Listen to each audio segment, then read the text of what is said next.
বাবাকে মনে করে।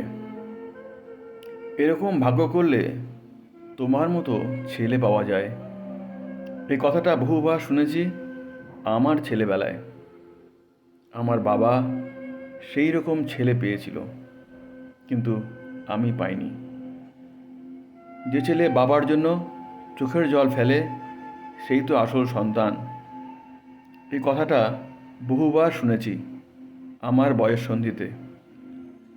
আমার বাবা সেই রকম একটা ছেলে পেয়েছিল, কিন্তু আমি পাইনি। এই তো ছেলে যে বাবার পাশে সব সময় দাঁড়িয়েছে। এই কথাটা অনেকবার শুনেছি আমার যৌবনে। আমার বাবা হয়তো সেই রকমই একটা ছেলে পেয়েছিল, কিন্তু আমি পাইনি। যে বাবাকে আঁকড়ে ধরে বাঁচে সেই তো প্রকৃত ছেলে। এই কথাটা শুনলেই বাবার মন খুশিতে ভরে উঠত। এইরকমই একটা ছেলে আমার বাবা পেয়েছিল, কিন্তু আমি পাইনি। বাবা, তুমি বাবা হতে পেরেছিলে, কিন্তু আমি বাবা হয়েও বাবা হতে পারিনি। নমস্কার, দীপঙ্কর।